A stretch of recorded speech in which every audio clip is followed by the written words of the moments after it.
Hey everybody, welcome to this week's live stream. Hope you're all doing good today. So we are going to do some more experiments. One thing I want to grab real quick, I decided not to do, we kind of ran out of time to do another blank for the pen blank club on the stream. And so I decided, this actually was not entirely my idea. I got a little bit of inspiration from somebody else who ordered some blanks, but I decided to make some pretty cool holiday blanks. That was a really good, I don't know who mentioned it last week, but that was a good suggestion to do that because the holidays are coming up pretty quick. So this is what I came up with. Some pretty cool looking holiday blanks. Red, white, and green. So that's what's going to go, the other blank that's going to go into the Pen Blank Club boxes this month. And I decided to go for the longer one. Just in case, you know, for the folks that don't do bespoke pens or kitless or whatever, you know, you could probably get 3 pens out of something like this, like 3 Sierras. You could maybe get a Junior and a Sierra. I'm not 100% sure. Definitely you could get like one of like the bolt action. Those are pretty short. Or you could do like keychain type things and, you know, different things like that. So even if you don't do bespoke pens, I think that the kitless length is not a bad thing to have, you know. And then of course the other ones that are going in the box are the experiments we did with some sparkly stuff and like a transparent dye. So that's what's going in the box this month. If you want to join the Pen Blank Club, there are still a couple of spots open. And I'll drop a link real quick for you guys so you can get in there. We just had somebody else join the club, so that's pretty cool. And I'm trying to think, I don't think you'll get in on this month's. Even if you signed up today, it would be next month. But there you go. There it is. So anyway, so today we're going to keep doing some experiments.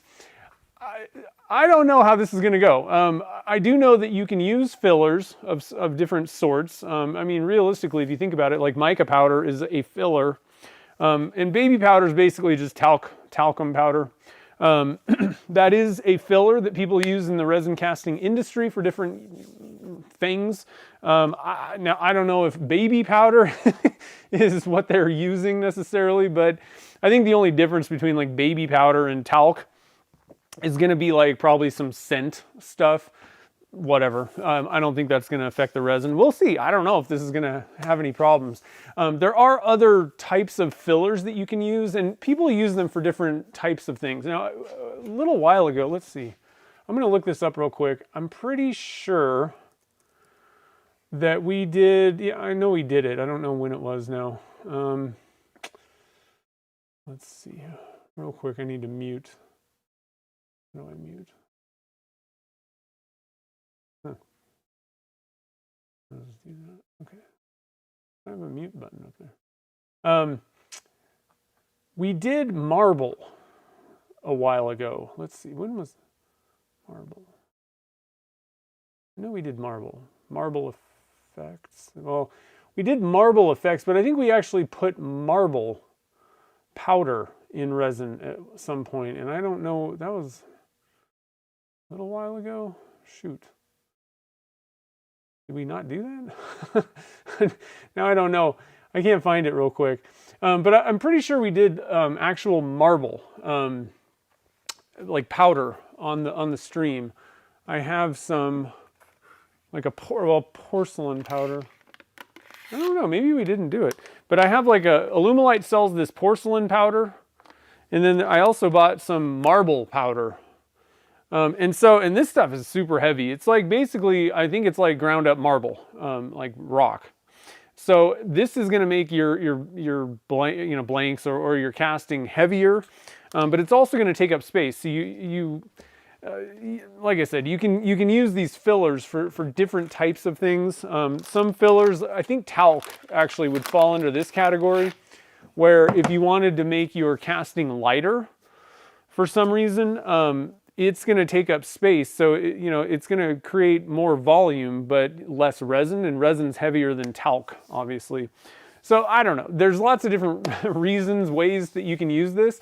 One of the big things for me though is I'm curious to see if maybe if you added talc or something, some sort of a filler to the resin, would that maybe cause it? Well, another thing is it should thicken up the resin a little bit, which is what we are going after when we're waiting for the right temperature and all that kind of stuff. We're waiting for it to thicken up so that it's thicker and doesn't tend to bleed as much. So I'm wondering if we just mechanically make it thicker, would that help with color bleed? So we're continuing the color bleed journey a little bit. So who knows? And I don't know if it's going to have any adverse effects on the blanks strength-wise. I was reading something online that I found, and like I said, there was all kinds of different types of fillers that I don't even know what they are or where you even get them or anything like that. It was a little bit technical. And this was an older kind of, I don't know, like a blog post, but it was pretty technical. This person knew what they were talking about, or acted like it at least, wrote well.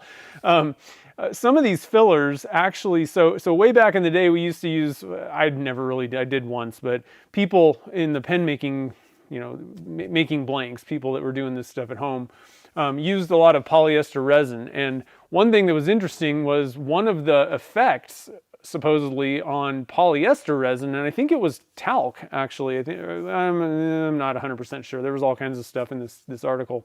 But one of the things was it actually made them less brittle, which we don't need to worry about that with Alumilite or even epoxy really. They're not brittle like polyester resin was. But that's kind of an interesting thing. And what it tells me though is it is going to have an effect on the blanks. And so I don't know if that's going to be good or bad or indifferent, but it should be kind of interesting to see how this goes. I'm really curious to see how a talc, a baby powder pen blank actually turns, so who knows? It should be kind of fun though. So we'll give it a shot, and we're going to go for the bleed killer. We're going to go for the navy blue and yellow again. I think we might do another one with, I don't know, we might just kind of slap some colors together and just kind of see what we get type of a thing. Maybe go for actually, let's do that. Let's do like a color bleed specifically with yellow and blue. That one's going to be tough though. I'm going to just say that right now. We might have to go with like that orange and blue again. That one's just less bleed. You'll get some, but it's not like the death of the blank a lot of times. With yellow and blue, it's kind of over. Like it's really bad. It's one of the worst, and it just sticks out to you in your eyes. So let's see here. Is there anybody who was here first? First of all, oh, we got Mike McEwen. Bruce Mullins is here, nice. And so again, on this one, we're going to be going with liquid pigments. Trying to think if there's any reason we can maybe do like an Alumilite dye mix. That's because I know a lot of you probably have Alumilite dyes. I don't know. How many of you guys have Alumilite dyes? Let's actually, before you respond, let's see if we can do I want to do a poll.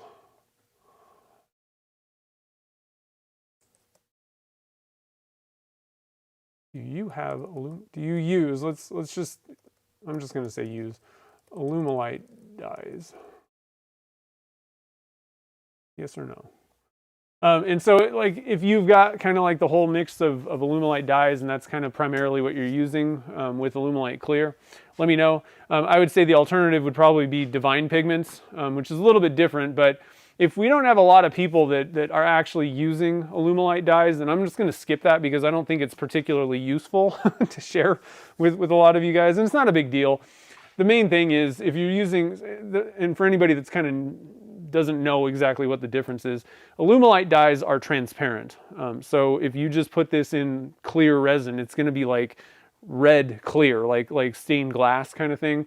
And so the way that you get around that, you can basically convert them somewhat to like the Divine Pigments, which are typically opaque. Now, they're on kind of a line of opacity, but they're definitely not transparent. Like, like if you put not that much of the Divine Pigments in, it's still going to turn it opaque. It's just some of them are more opaque than others.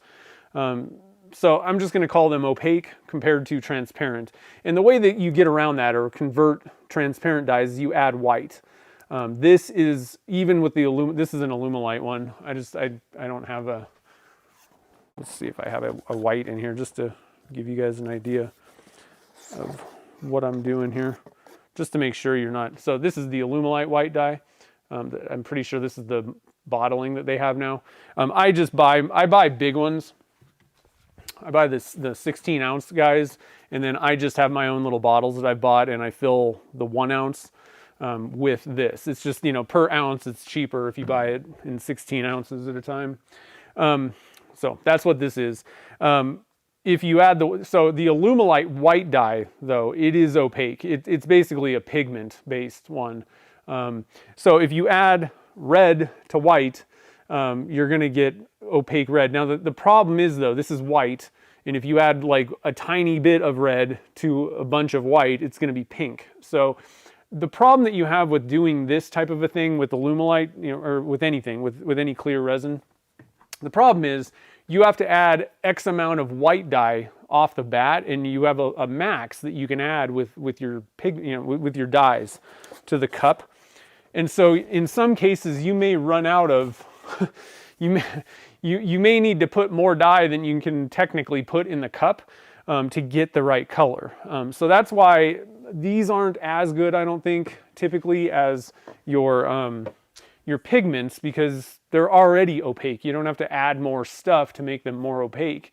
You can just mix the colors, and so the amount that you can put in there to get correct colors sometimes can work.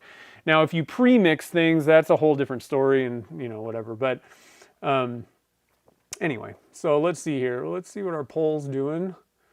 So 69% say yes, you do have Alumilite dyes. There are 31%, so we're going to do both. But I do think, you know, 70%, that's definitely worth doing this test. That way you guys can kind of see what I do, what you could do, and we can kind of talk about it. And if anybody has any questions, you know, definitely feel free to ask anything, and I'll try to answer that. So, Grandma Kim, brand new to this, so I have a cheap beginner pack with dyes. So it depends on which ones you have. You know, I don't know which ones you have or whatever the beginner pack is. Is it an Alumilite beginner pack, or is it just like a Amazon, you know, like kind of whatever resin? There is kind of a third somewhat used dye type, and that's alcohol inks. It's a different thing. They're transparent. They're going to be totally transparent, and they're generally lighter or like less concentrated, significantly less concentrated color than Alumilite dyes. And there is alcohol in it. So this is another one that, you know, people use a lot, especially when you're doing like the coasters and stuff. So I would say that most pen makers don't use alcohol inks. You can, they're fine. I would say the advantage for that I find with alcohol inks, there are a lot of shades, like different tints of colors, including, and this is where I use alcohol inks if I use them. I don't use them that much, but, oops. So I'm going to go with the overhead camera real quick here. This is a pink alcohol ink. Let me get on the camera. And so this is where these things are the only way to get this. If you want transparent pink, technically you can put a extremely tiny amount of the red dye, the Alumilite's red dye in there. But it's extremely hard to get a specific color of pink. These alcohol inks, they already come pre-tinted. Now, again, they're very diluted colors. There's a lot more pigment or like dye in this. This is way stronger, and that's the problem, is you can't really get a pink. There's no way, like the only way to get pink with the Alumilite dyes is to add white, and that's going to make it opaque. So this is kind of the way to go if you're going for very specific light shades of transparent color. That's where I think alcohol inks really shine for whatever you're using it for. Other than that, I mean, the cost of Alumilite dye, this stuff is so, well, you can make your own alcohol inks with this stuff, but you're going to have problems probably trying to get to like those really light shades of pink and some other colors. If you're just going for like red or green or, you know, whatever, these are great because they're going to last forever. I mean, you don't need to, like, what I'm saying is I don't know, I don't have like a ratio. Well, I did make my own. So you can just take some denatured alcohol or rubbing alcohol, and you're gonna probably add, I don't know, in like a bottle like this, like a lot, like half of it maybe even, is probably gonna be alcohol itself. And then you're only gonna need to put like a drop or two of your Alumilite dye in that mixture. And I don't, like I said, I don't have recipes or anything like that for this, but it's gonna be a significant amount of alcohol to, you know, like a tiny bit. Like you might even have to use like a toothpick amount, like just get the tip of a toothpick and just kind of mix it in there, because these are so concentrated that it's going to overwhelm it and be a little bit kind of crazy if you're going for like lighter shades or, you know, very transparent stuff. So anyway, that's a third thing. Let's see if you had a response to that. It's Amazon, whatever. Yeah. Yeah, it's tough for me. Oh, that's the wrong camera. I pretty much kind of need to focus on Alumilite products because that's what I know. A lot of things transfer, like if you're just using random epoxies and stuff like that, it's not going to be any different necessarily, but it's easiest for me to just focus on this because I know it. You know, I can answer questions, and it's not going to be one of those things where I'm like, well, I don't know, I guess it'll work. Most things with Alumilite, and specifically Alumilite Clear Slow, I kind of know the answers to things, or at least have a good idea. Except for if he said, what happens if you put baby powder in it? I don't know. But anyway, you want one of these shirts? Whoops-a-doodle. Gretchen made this for me. It's kind of falling apart. She has a Cricut, but the sticky kind of comes off. So someday we might make some of these shirts. It'd be kind of fun. I always make whoops-a-doodles, so we kind of came up with this. So, Kid Cooper's back in the house. What's up, dude? Welcome to the stream, man. That's cool. Let's see here. I'm just cruising up to see. So for Grandma Kim, what you're going to need to do is kind of play with that kit, I guess. So to answer your question, most likely it's going to be either a transparent dye, which, like I said, that kind of falls into a different category. The liquid part of it is just not going to be alcohol, you know, straight up. You should be able to tell if it's an alcohol ink because it'll kind of smell like alcohol, or it might be opaque pigments. So you'll just have to kind of see, but I would say that even if it's alcohol inks, you can still probably add white. The problem with the alcohol inks, to make an opaque color, I don't think that there's enough dye. Like the dye in it isn't strong enough to it's probably not strong enough to really give you like a vibrant color because there's just not much dye in there. It's mostly just alcohol. So that's the only issue. You may have to get different dyes to kind of start like do what we're doing here, but that's not a big deal. If you need anything, and maybe it kind of depends. I'm not sure if you do, are you doing like pens and like turning application stuff? Because if that's the case, then what you're going to want to do is to get all your stuff and also to have good support.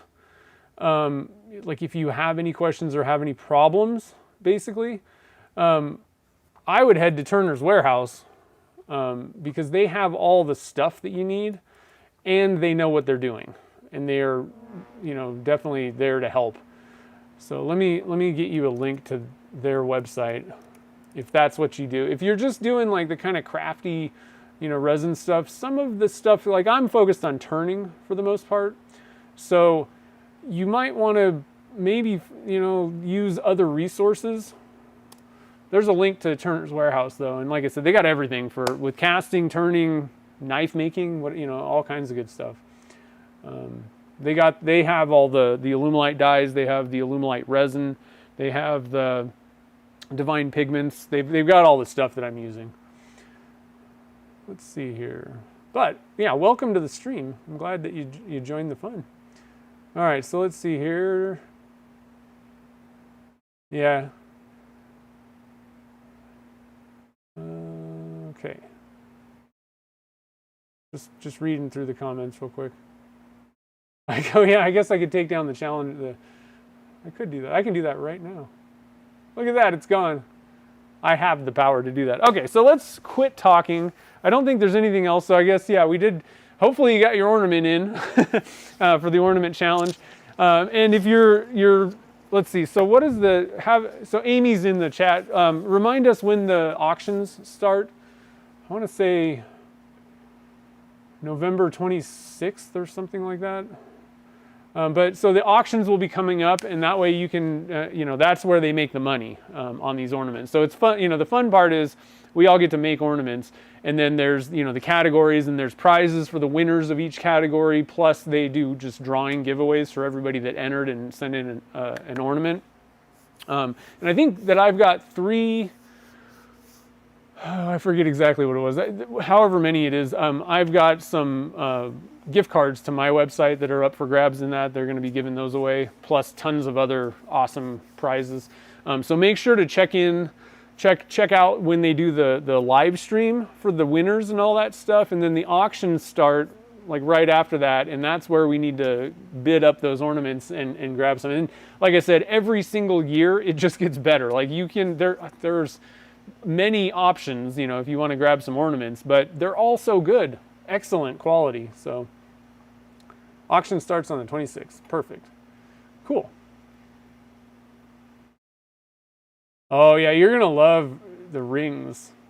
The nice thing about rings is they don't require like a lathe and all the big stuff. You can get by with just a very small, like literally, and again, Turner's Warehouse, they got everything, guys. I think most of you know that. But I think the coolest thing that they have a little ring making kit. If you're interested, oh God, I'm dropping things. If you're interested in ring making, and I have mine, I should make some rings sometime. I haven't done that for a while. I'm gonna overhead view this. Check this kit out. So it comes with literally everything you need, the flashlight, the UV resin, and this apparatus thing. I don't know if it comes with any rings, but so you don't need a lathe or anything like that. You've got everything set up here. These are the little things that hold the rings. That's probably too big. I know, it's just so exciting when somebody's like, I'm getting into stuff. I'm like, okay, well, there's options. Can't open this stupid thing. Come on. Oh, we're gonna move on. This one wants to play. So a size 6, so you just put your ring on the mandrel, tighten it down, and you can do all of your stuff. They comes with the tweezers, it comes with a bunch of other things to put in there. And then the UV resin, and then they've got on their channel, they've got all the stuff, all the videos on how to do all this stuff, but it's so easy making rings. You can knock a ring out in like 30 minutes.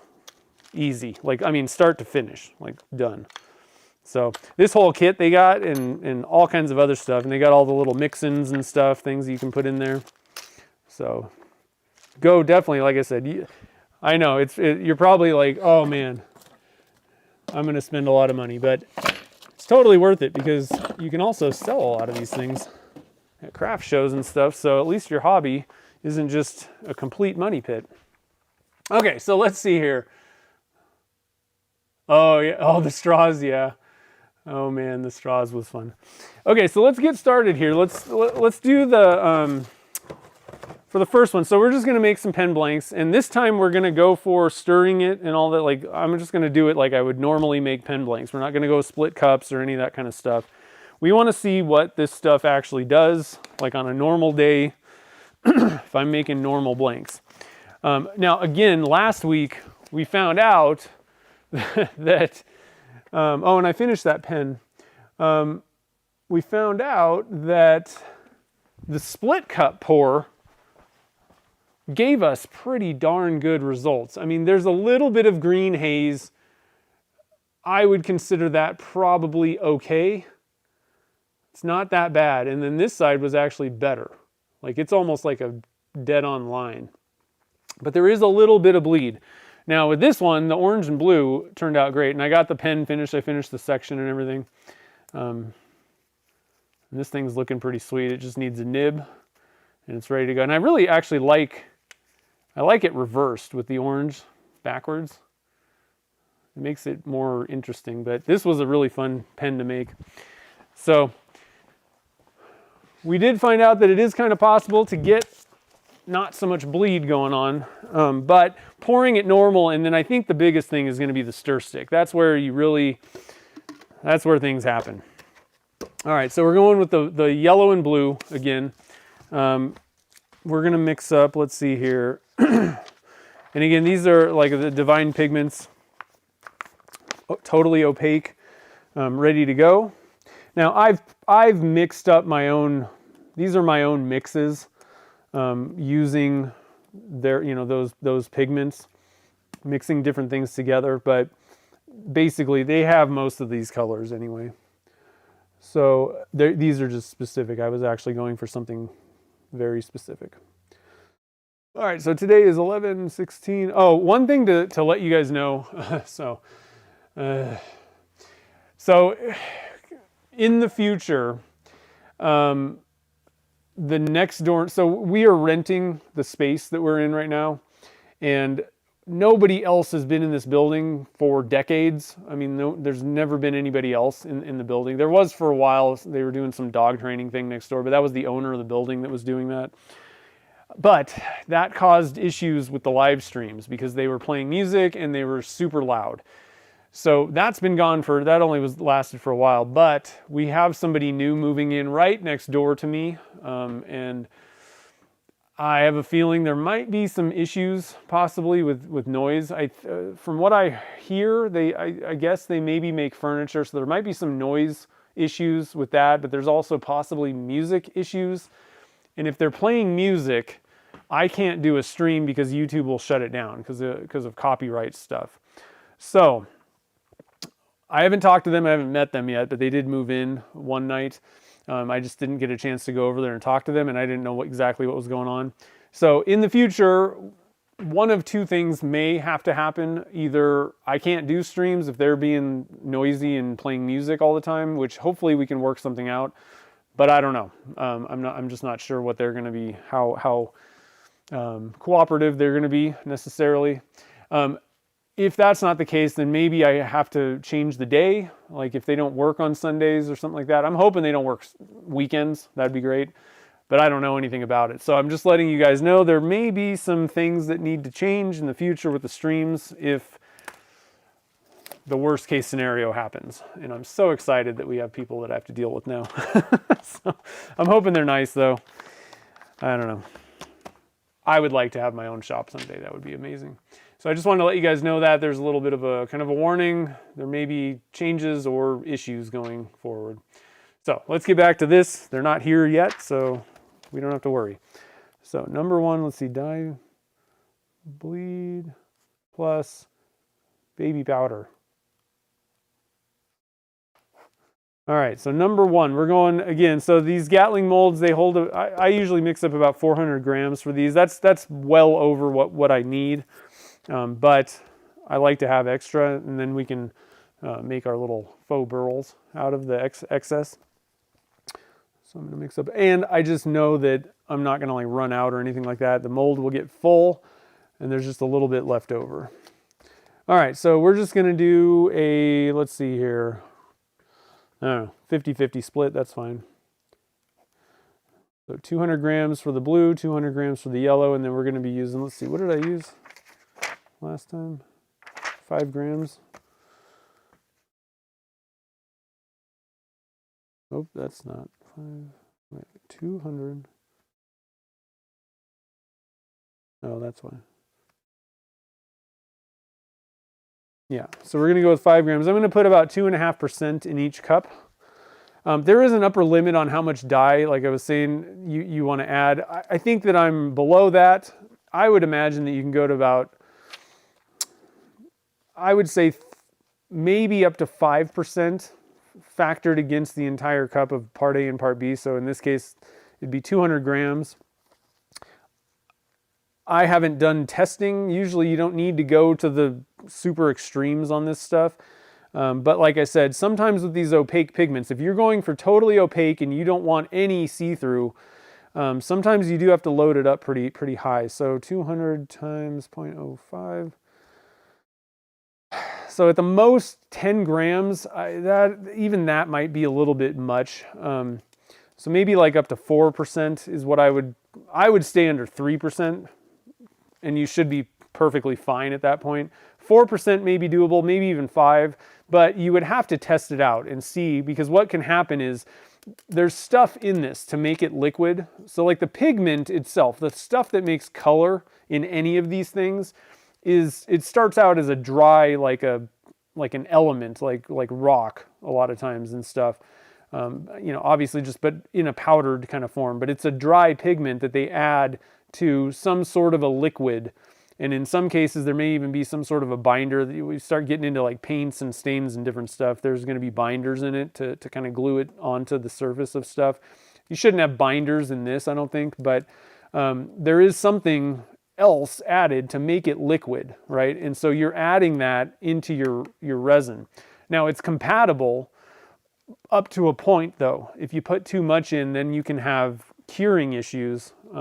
So there's an upper limit. And it just depends on, because each pigment, each color is going to have more or less of that liquid stuff in it. And, you know, there's just a bunch of ingredients that I can't tell you that there's, you know, every single color you can only go to this amount. You'll have to do testing if you need to add more, but you should be good up to about 3%. So we're going to put about 2.5%, and that should be fine. I mean, we had no issues. There was absolutely no see-through on the yellow and blue, and there's absolutely no see-through. I mean, this is opaque. You cannot see through this, and I didn't do anything extra to this. There's nothing that you can see through on the blue and orange that we did last time. And there was definitely nothing. You can't see any tube. I didn't paint it. It's just a brass tube in there, and there is no way that you're going to see through that. So 2.5% for these colors should be perfectly fine. Probably you could get away with less, even, I would say, but I don't want to, I'm not interested in doing experiments on that today. So 5 grams of navy and 5 grams of the yellow.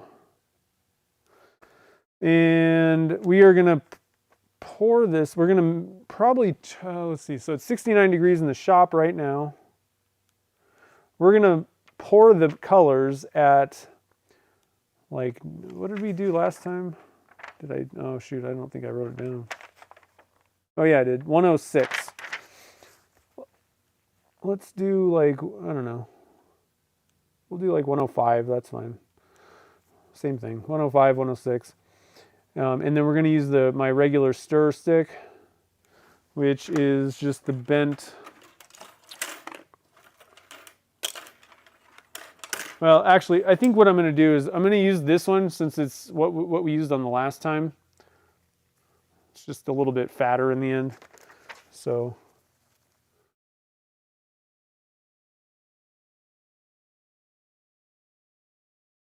we'll just use that. That'll be a good comparison from the previous one that we did. And just to let you guys know, so the last time we pretty much just chucked. I turned one down. But this was the result that I didn't even polish it or anything like that or sand it.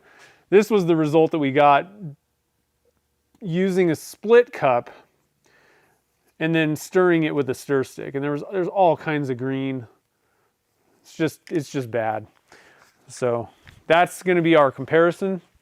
Now we aren't doing a split cup this time, but I don't think that really is going to factor a whole lot into what's going on here. All right, so everything's the same. Let's get our stirring bucket ready, and let's go to town, guys. Let's see, is there any questions? I've been talking for a while. Doesn't look like it. Do I transfer my notes to a database? No, so this pen, this is how I do things right now, at least. This pen is a digital pen. It's got a little camera in there. And so there's an app, and it basically, you have to, the thing is, guys, it's kind of expensive. This pen was like $100 or something like that. And then you have to buy special notebooks that have like a graph. You can't really see it, but it's got like a grid of dots on it so that it knows what's going on. And it transfers to the app. It's okay. The thing is, I know that I have it digital, like but it's not particularly organized necessarily. So like my biggest thing is if there was a fire, a flood, and it wiped out all of these notebooks, I would be absolutely hosed. So for me, this is a reasonable way to make sure that there is some sort of a backup, and then you could back up the backups. You can actually convert them into PDFs and then have multiple copies. So this isn't the worst thing on the planet. If that's what you're looking to do, these are called Neo Smart Pen. And the problem is they're not even like an American company. It's kind of a pain. I don't know. I have mixed feelings about this whole thing, obviously. There's other options out there. And there's even like tablets. Like you could use an iPad. My problem is I'd have to buy like a used one. But you could do that if you wanted to just have like a digital notebook. But you might want to invest in something that like covers the iPad so that if you've got sticky fingers and dye and all that stuff, you're not just wrecking your iPad, or just buy a super cheap one. That's another way to do this. Or you could just transfer, like redo, or maybe take a picture with your smartphone. The tough thing is there's ways, fairly simple and even cheap ways. Like I said, you could just take pictures of every page of a notebook and use whatever you want. But the problem is organization and being able to find it. You can search the app for like words. It'll convert your words into like digital words that are searchable, but it's not 100% foolproof and all that stuff. So I would say if you guys get like recipes, stuff that you're going to keep using, and this is something that I'm going to be converting to soon, for things, like I said, for a recipe, a very specific recipe for blanks that I'm going to make over and over again, I'm going to put it into a database. There's a program called Notion. And Notion is pretty powerful. It's a little bit complicated though. I would look up stuff on YouTube about using Notion if you're interested in something like this. It's a very powerful program, but it does take some learning. Like I would consider this kind of like the Photoshop of like note-taking apps. The thing is, if you figure out how it all works, which I haven't totally yet, but enough to do what I want to do, it's very powerful, and you can use it for anything in your life, literally. But that's a little bit kind of at the far end. But eventually I'm going to have like a full database of all of my stuff, so I don't need to pull out a thing and go through all these pages trying to find what I was, some specific recipe. But for just general notes, this is a pretty good way to go. If you just want to make sure that you've got stuff written down somewhere that you can access, even if it takes you 30 minutes to find it. And there's other smart pen type things out there. Also, Neo Smart Pen is not the only one. I don't know the names. I can't remember the names of the other ones offhand. We get to open up some new resin today, guys.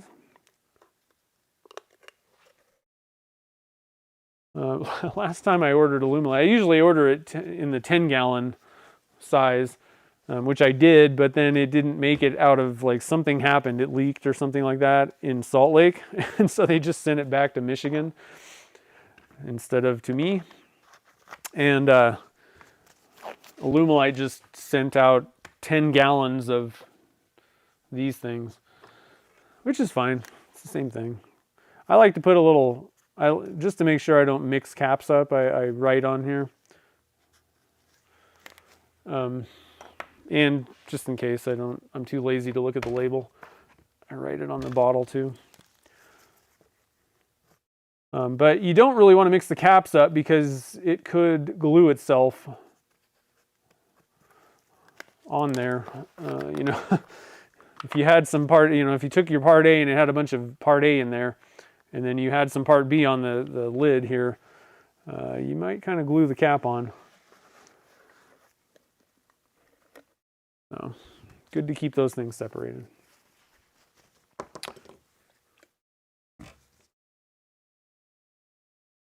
What the heck?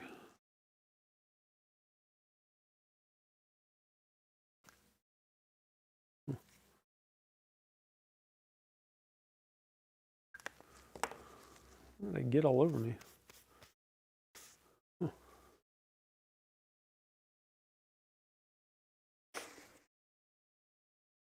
I haven't even begun casting and I got my gloves all dirty somehow.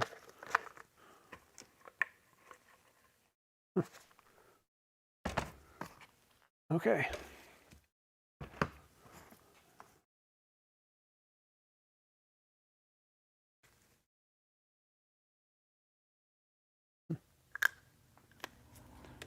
Who knows?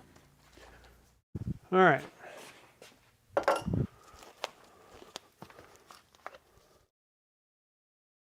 Let's get going here. So we need 200 grams of part A.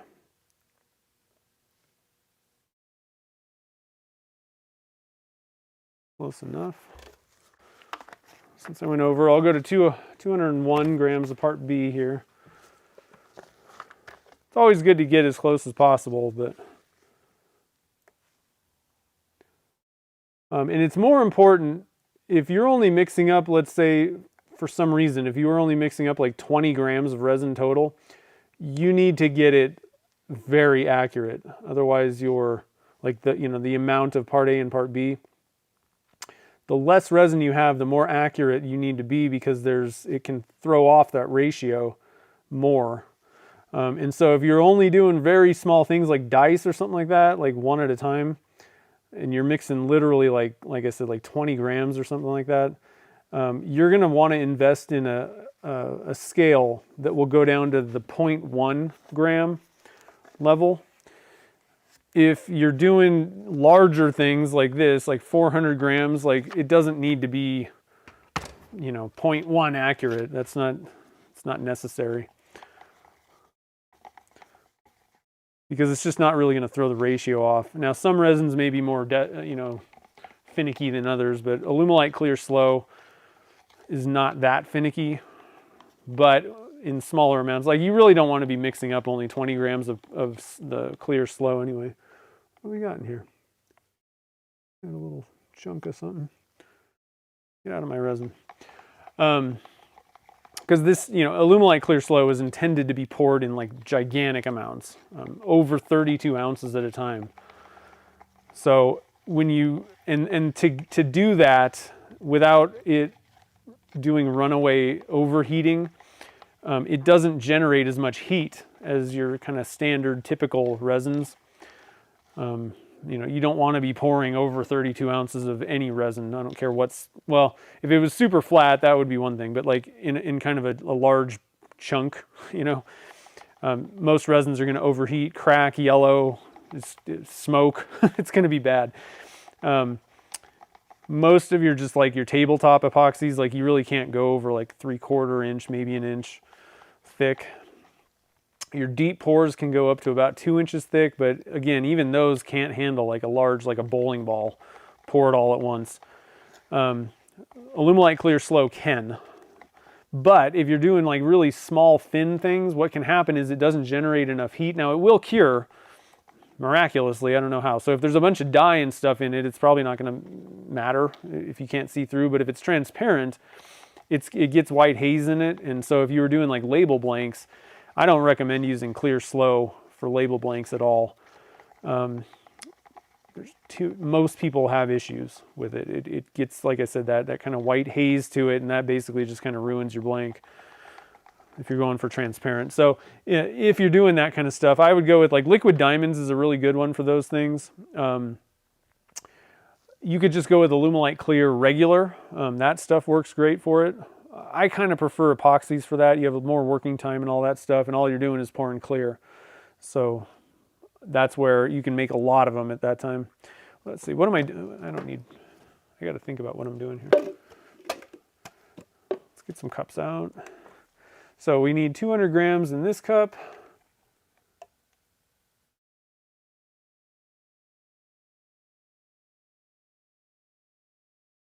And then 5 grams of our pigment in each one. And it doesn't need to be perfect, but close enough. 200 there. And I'm going to dump it. So, you know, I could just leave the rest of this in this cup, but what ends up happening if I do that, the way that these are sitting, there's like more mass kind of in a big chunk in this one, whereas this one's more spread out and lower. This cup's going to heat up at a slower rate than this one. So I always just pour, especially if I'm going for things that might bleed and things, you know, if that's the issue and I really need to make sure that I'm on par with the temperature stuff. Actually, I'm not going to get 200 grams out because some of the resin is going to stay in this cup. So what I'm going to do is see where we get to. It looks like about 190. I'm going to call it right there, 188. And then what I'm going to do is we're just going to add, I'm going to take off about like 5 grams out of this cup just to kind of even them up. Doesn't really matter necessarily, but may as well. Okay, now when you're shaking these bottles that have the twisty things, I always recommend covering the cap because even though you got it closed, there may be some dye on the top or, you know, pigment, and so it's always a good idea. You always want to shake these things because the pigment in it settles out from that liquid stuff that's in there. It can anyway. So you always want to shake the opaque ones. And then we're going to put 5 grams.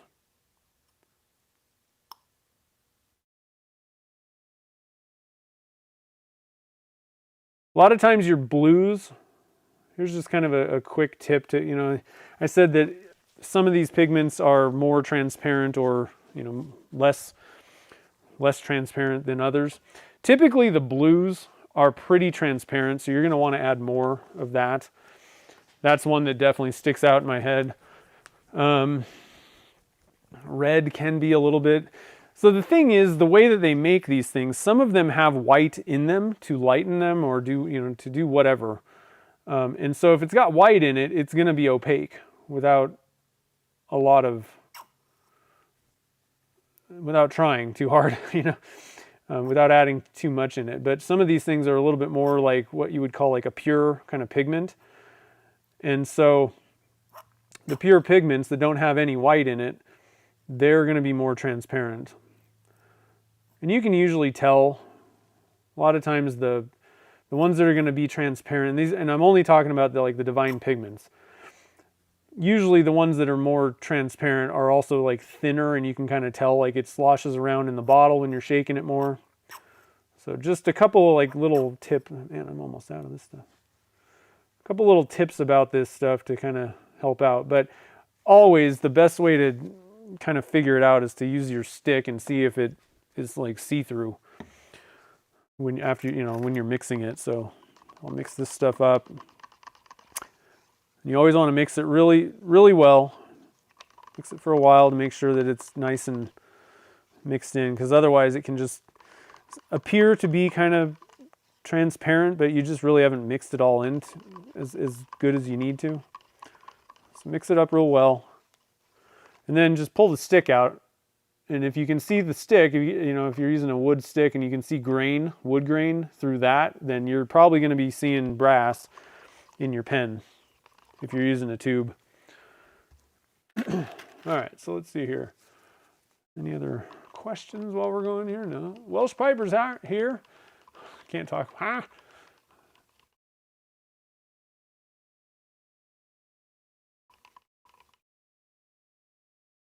And then this one,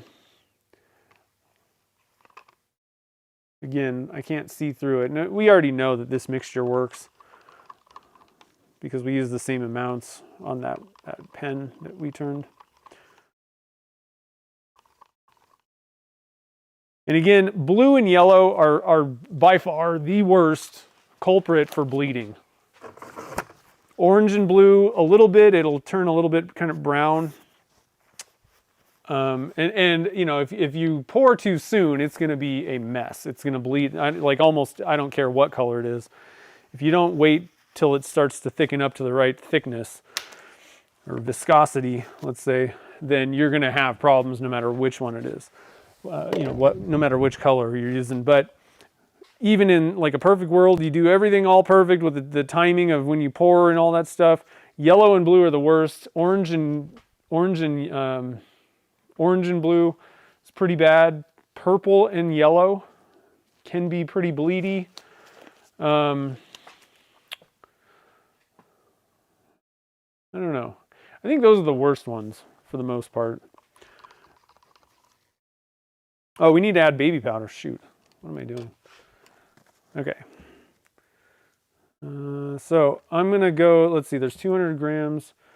Let's do like 200 times 0.05. Let's try to, can I open this entire thing somehow? Shoot. I didn't really think about this, did I? I'm going to try to add like 10 grams if I can. Oh, okay, 12 grams. Oh, it smells like baby powder. So I'm going to mix this in.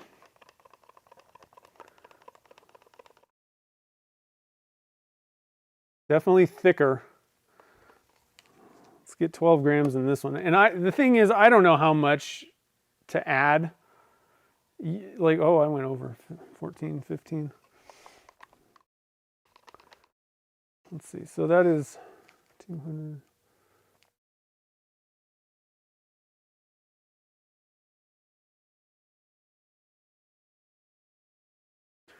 We're looking at like 10% or so. I kind of went over a little bit, but like 10% of the total volume, or not volume, but I guess whatever, by weight.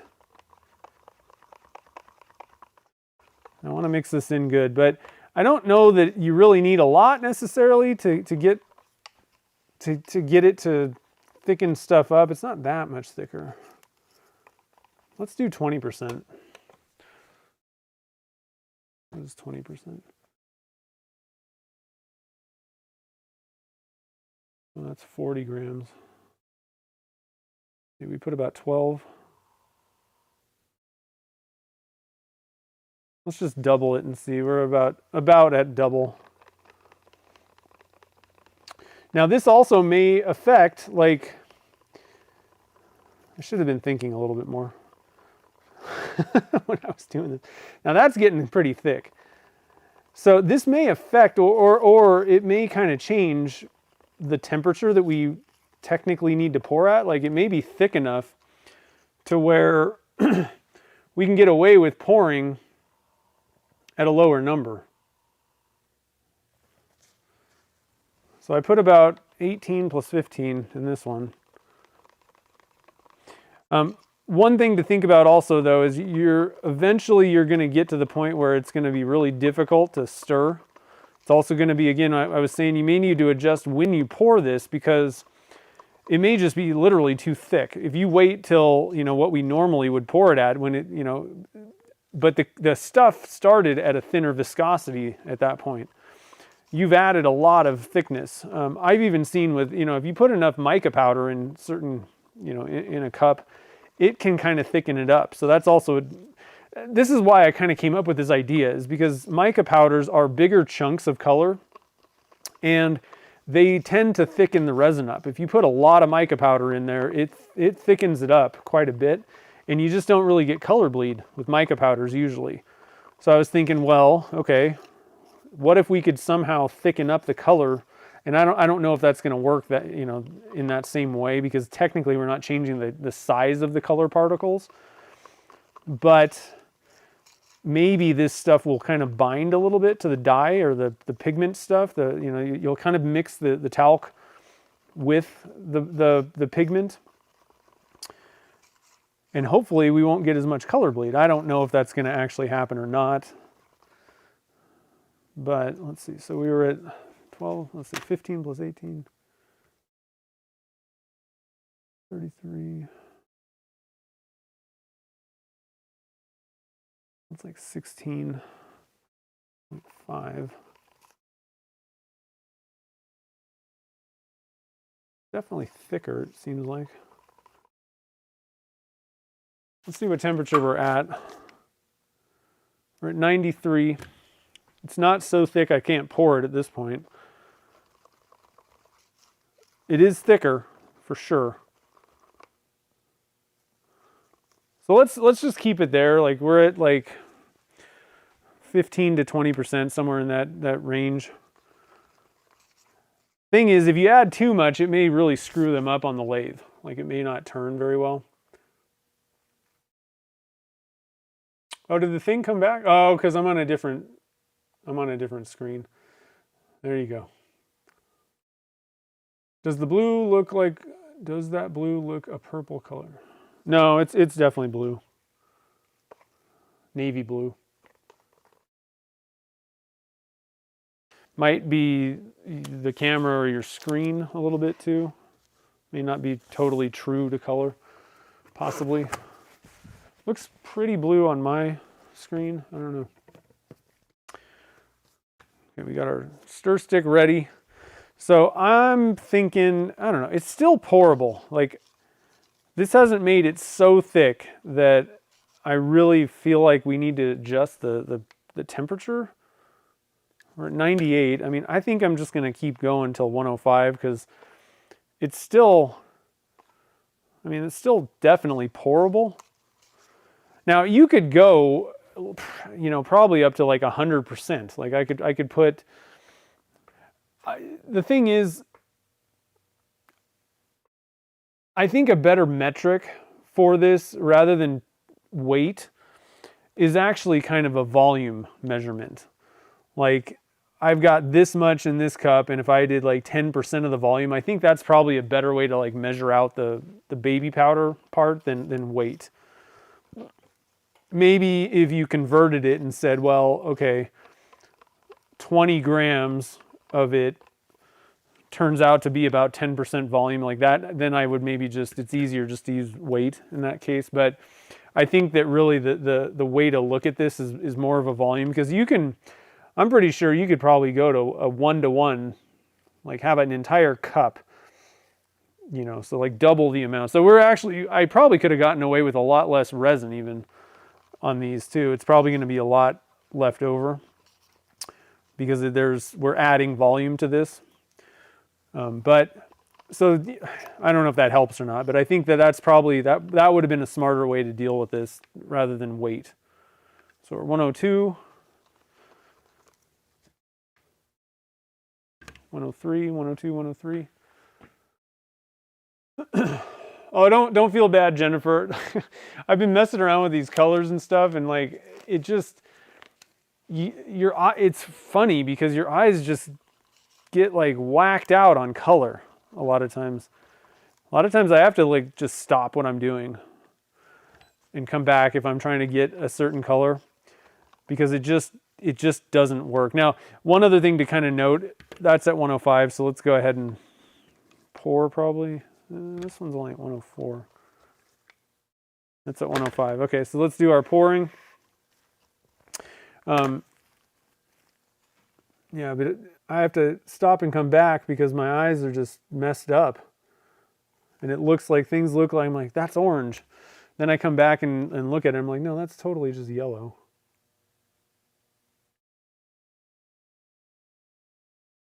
But my eyes got messed up.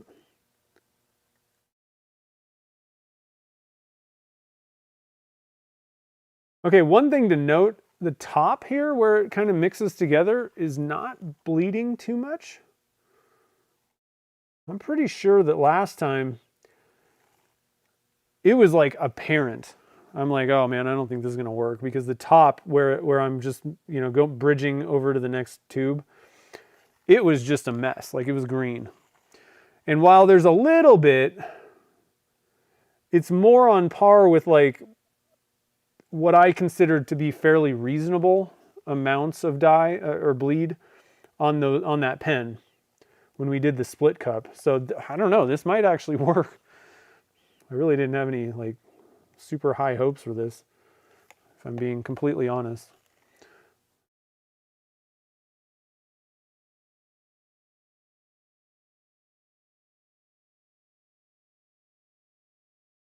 And even if it, well, there's a little bit of bleed in there. Even if it does work and we don't get bleed, it still may not turn. Maybe unturnable. I don't know. There's green kind of. There's definitely some green going on. Oh, got a little overboard there. So I have a feeling that when we use the stir stick, it's going to kind of just kill it. But we never know.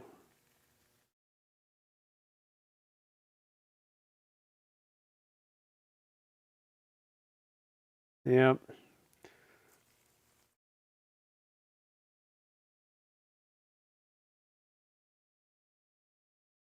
Okay, so that's actually, I think, what I was thinking of. Now, if I didn't stir this up, possibly, let's not stir like 2 of these. And we'll see what we got. Now, I don't know if it's like going to be mixed up and look okay or not, but I am going to grab the Sharpie stick or the Sharpie marker and kind of mark. Well, it's going to be obvious which ones I didn't stir based on the top there, but I think I am still going to mark those 2 on the side of the mold. That way we can look at, you know, compare like, okay, if you didn't stir it, what are we getting here?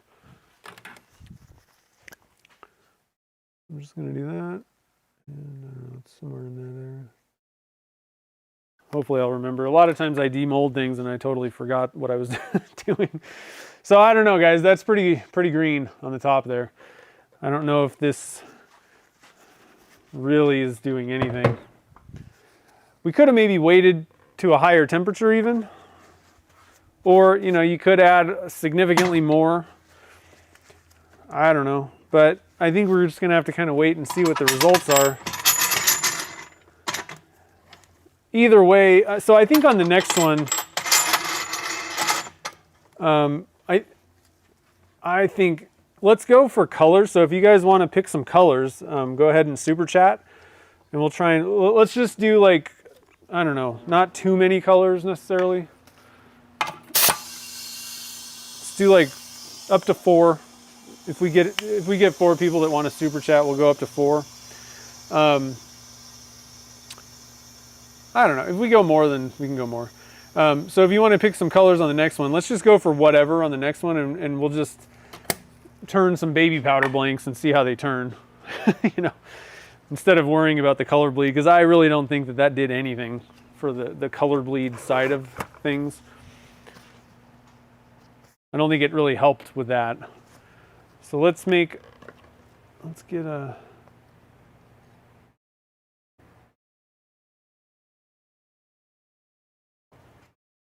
Pour the excess in this little faux burl mold here.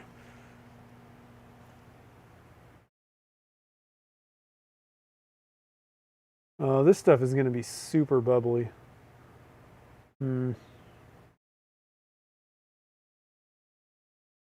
I definitely have to, like, one of the things is if you're going to dump a bunch of stuff in there, it's going to be like extremely bubbly. There's a lot of air in here, so like I'm gonna have to put this thing in the pressure pot because it's just gonna be like bad to the point where like I don't think it's gonna turn well if I don't pressurize this.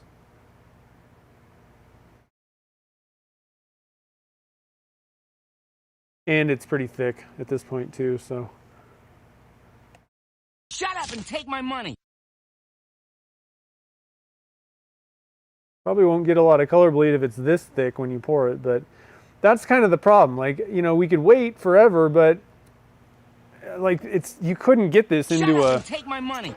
3/4 inch pipe if you did it like that. So that's kind of the challenge. Like I still haven't figured out a way that you can get swirls, pour the stuff to where it's actually pourable and not get bleed. You know, like it's kind of a conundrum. So I'm going to pressurize that guy, and I'm just going to give it like a shorter timer. And then Clean these guys off here so we can reuse them.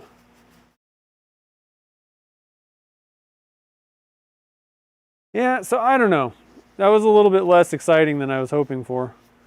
I didn't really think that there was going to be like some significant advantage color bleed wise to putting baby powder in, but I did kind of think like, I don't know, like it could have an effect on it. But again, you know, maybe if you put like a ton of baby powder or talc or whatever, maybe that would make the difference. We didn't put that much in there.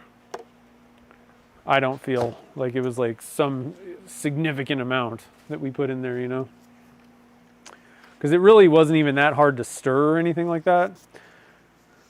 So I think on the next one,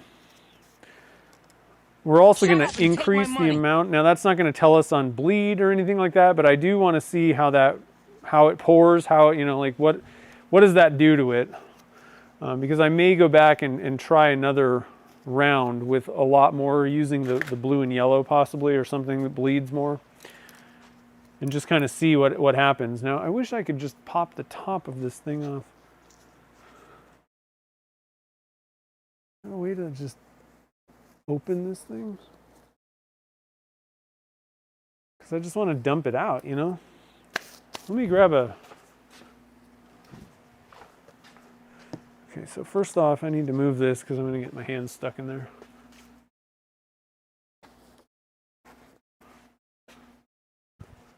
Get a fresh mat. I'm going to try and pry this thing. That's not really a good pry bar. Let's get a screwdriver or something.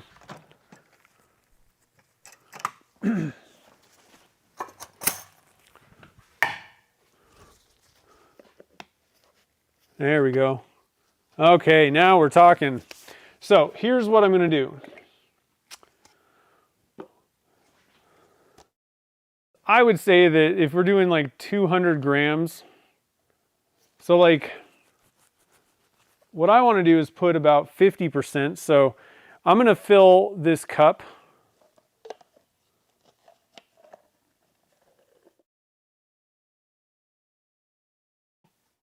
I'm going to run out of baby powder. So I want to put about that much baby powder in, which is about 50% of our total resin. We're just going to kind of wing it. And again, this one's by volume though. So I'll just kind of, you know, eyeball this, call this like half, somewhere in there. And I'll pour, I don't know if we're going to have 2 cups. Let's see, we got 4 colors so far. Red Clown, I don't know what baby powder does to the resin. That's why we're doing this. It does thicken it up. It's going to add like thickness a little bit to the resin. So it could make your casting lighter. That's what a lot of people use fillers for. We're just playing with it to see, I don't know. I don't know what it's going to exactly do in the end. One of the tests that I was trying to do though is to see if it would reduce the amount of color bleed that we get with colors that bleed together pretty bad usually. But we're just kind of experimenting, playing around with it, seeing what happens, kind of. So let's see here. Oh, we got more colors. We got silver. So we got 5 colors, it looks like. Silver, we got 2 silvers. So Bruce, Chad picked silver first in there. So if you want to pick a different color, Bruce, go ahead. Yeah, it might make it smell. I don't know. It may the smell may go away. And you can just buy talc. I had this. Another use of baby powder actually for resin casting is it reduces the surface tension on molds. I'm trying to. I don't do a lot of that stuff, but I mean even something like.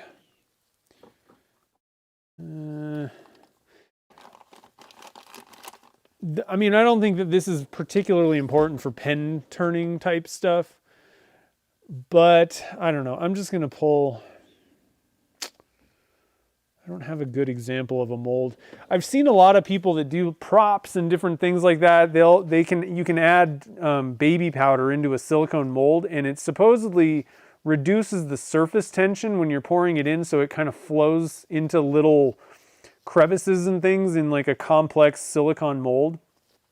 So that's another use for baby powder. That's why I had it, because I was like, oh, I might need that someday. It's cheap.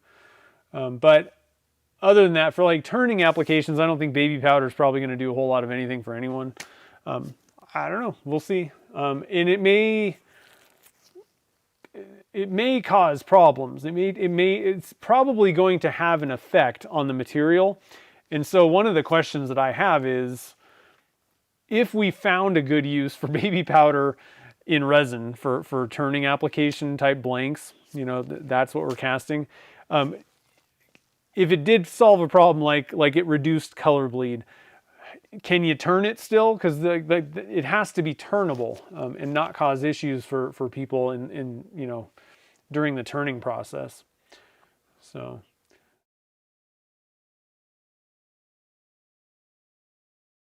All right, so we'll go with two different silvers. How about that? Because I got a silver, they call it, yeah, we got the silver gray, and then Jungin silver is different than that. We got bright blue. I think a good bright blue probably going to be,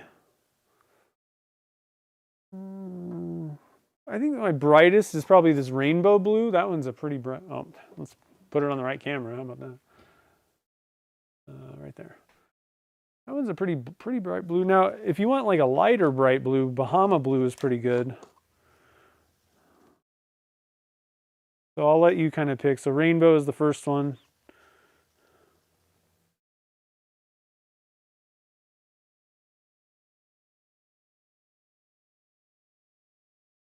The other one that I have is called Okinawa blue. I don't have a lot of the eye candy ones, but that one's, I mean, pretty bright, I guess. I don't know. It's a little bit duller than those two, but. And let's see here. We got some 14 karat nugget and copper. That's a good one. I've got. Well, so one thing that I have not done ever yet, and I think this might be a good time. I'll let. Who is that? Vinny. I'll let you choose. I got two choices for you. We got, I think, maybe. Where's the, I'm pretty sure there's a copper in here. Antique copper, there it is. Oh, I guess I don't have a big one of those. Huh. So I've got antique copper from P-Town, and that's just a normal mica powder. Or I got penny copper. I don't even know if this is open yet. Oh yeah, it is. So this is like the 14 karat nugget, but copper version. And I haven't used it yet, so if you want to go for that one, I don't care. It doesn't matter either way. One thing that is interesting, I guess, I don't know how this is going to go, but we're supposed to be doing dyes. Shoot. Supposed to be doing dyes, guys. I didn't even think about this.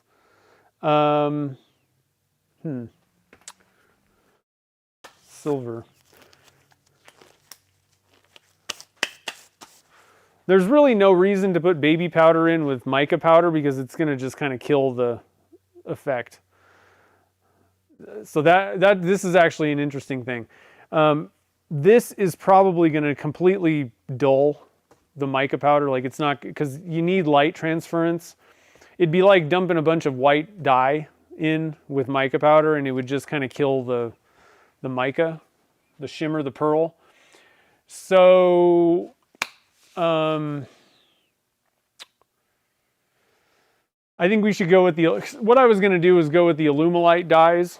And I totally forgot. My brain's not even here today, guys. Sorry about that. So let's redo this. I am a little bit curious to see how, like if we didn't put the baby powder in and we use the nuggets, I think that might actually be kind of cool to put that with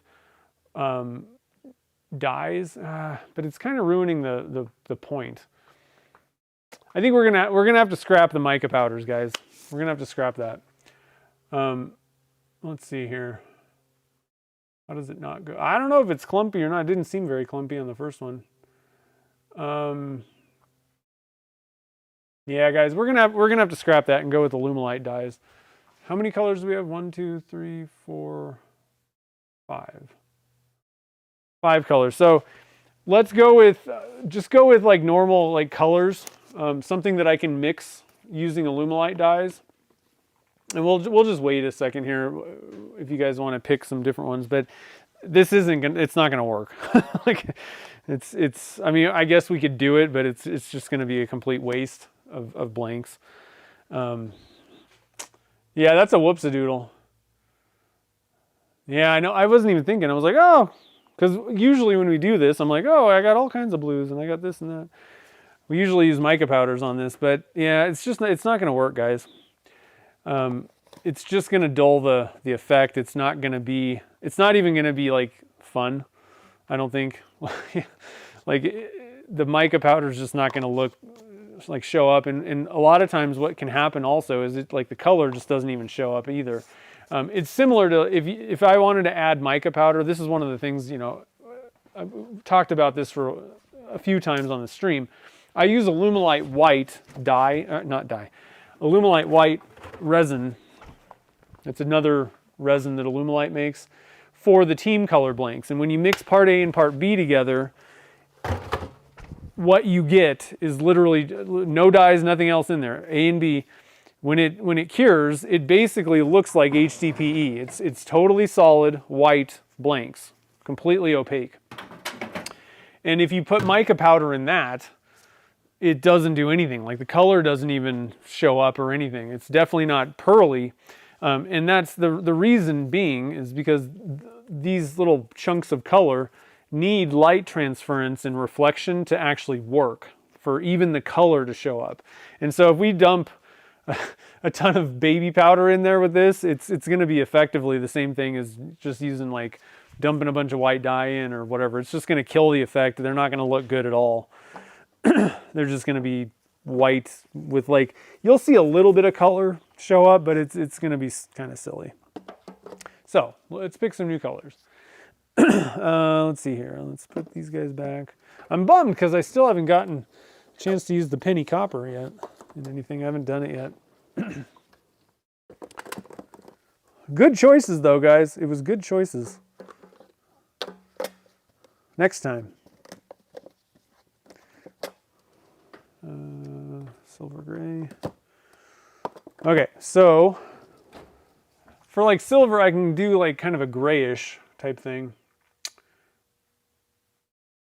Back to processing ornaments. Oh man. Okay, Chad's going with violet. That's a good one. So for violet, we're going to go with violet plus white. And, you know, realistically, so one thing that I do want to mention, you can mix like the divine pigments with the Lumelite ones, but I will say, I've found they aren't 100% compatible. They're fine if you just dump them both into some resin, but I would not pre-mix, because that's what I'm trying to do, is kind of come up with like my own colors of these pigments. And a lot of times I'll just, you know, put in, if I need some red, you know, just add a little bit of Lumelite dye to it, even though I'm maybe using like divine white. But what I've found is some of them they kind of react funny with the white, but you can use them together. If you're just kind of dumping some colors into a cup, it all cures and does everything fine. It's just, you're not going to be able to like pre-mix them into some other combination, then stick them in a bottle. I don't know what's going to happen. Things were kind of fizzing and reacting to each other. So just one little caution. I would probably kind of, if you're trying to create colors and mix things and pre-mix stuff, and you're going for opaques, I just go with the Divine pigments and stick with that. I think you're much better off. Or, you know, go with, if you're using Alumilite, just use those mostly. I don't think I would mix white with Alumilite dyes. So we need 5. Let's see. So we had Bruce. What color did Bruce want? Silver. So I could do like a gray, like a light gray for Bruce if you want the silver still. Let's see here. And everybody else, let me know. So we need, Vinny needs to let me know, Mike McEwen, Mark, and Bruce. Let's see. Mark already told me. So for blue, let's go with the ocean blue. And again, like I said, all these are going to require some white added. But that'll be like a little bit of a different blue. They're normal, like the blue, just normal blue, not ocean blue, is a little bit darker. Ocean blue is kind of a cool color. And then I do have some kind of pre-mixed things that of Alumilite dyes. Okay, so Bruce, and we're going with Alumilite. So I'll show you how to get gray. Black and white, pretty simple. And we can go for like a really light gray. It's like kind of silver, like, because for the Raiders blanks, I'm not using like silver mica powder, obviously, with that other resin. I just go for kind of a light gray, and it looks good. It looks like, like the helmets kind of, not too bad. So for gold, I don't really have a gold. Do I? Yeah, kind of.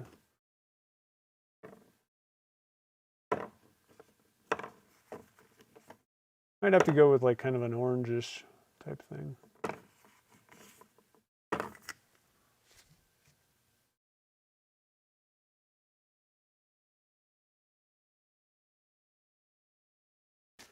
Mixologist choice, sweet. Okay, so we got purple, blue, that's pretty cool. Purple, blue, and gray. I think like a nice, I don't know. I'm thinking like maybe some pink. Barb was telling me that we don't have any pink blanks. That I haven't turned any pink pens, and she wants to see that. So let's add a little bit of pink in there. So again, red, and then just a lot of white, or like a little bit of red added to white will give us some pink. And you can kind of adjust different things with that. And if you really want to get into like color mixing stuff, because it gets really, really deep.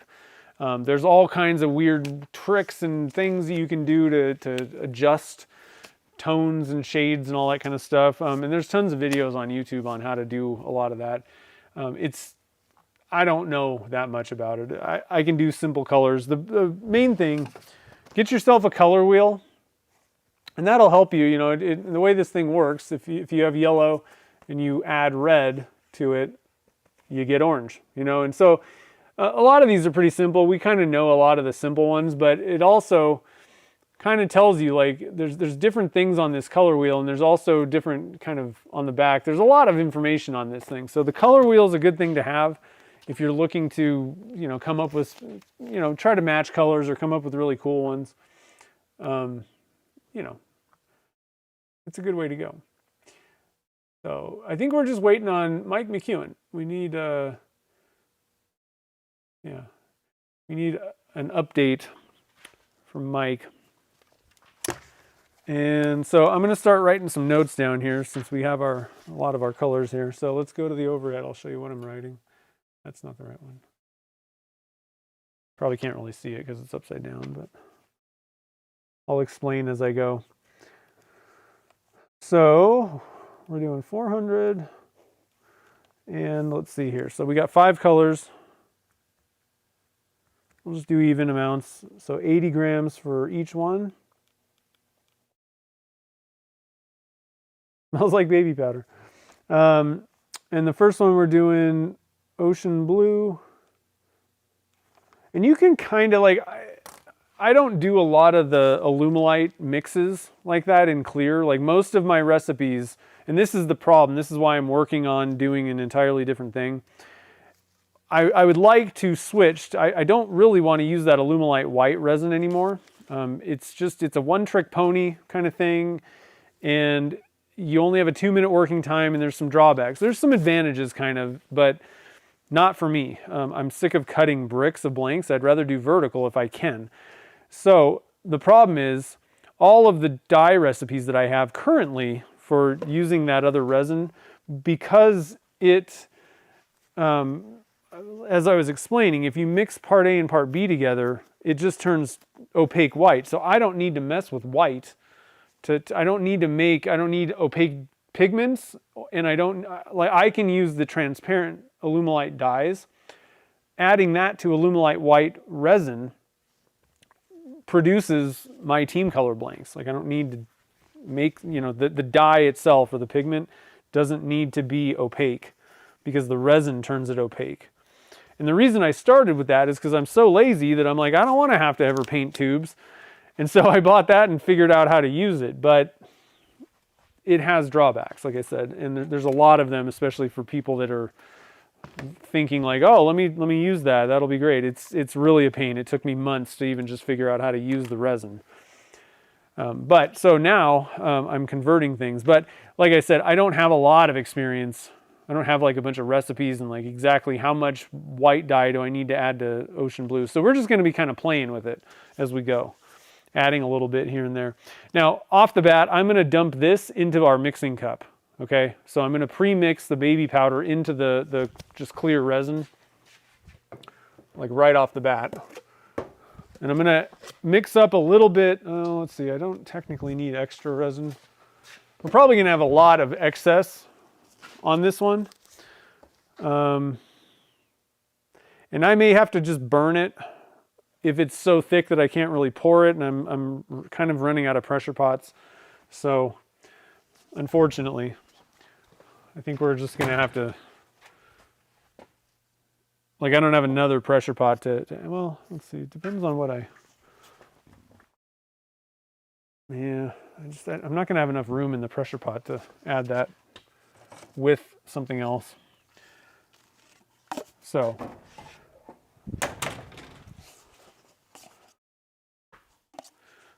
all right.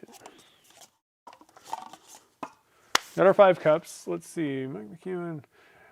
So I messed up. So we can't add, the whole point was we were going to do Alumilite mixed dyes, and the whole point of the baby powder is to use dyes. So we need to convert, I know that you want gold, but we can't put the gold nugget in there. No micas, we're going with the dyes. So let me know, do you just want like a goldish color? I don't really have a particularly great recipe for like a gold. We can go for kind of like a yellowish gold kind of thing though. That should work.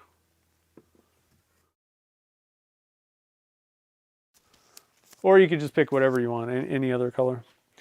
So let's get things going here. We're going to zero this guy out. We'll start adding our resin in here.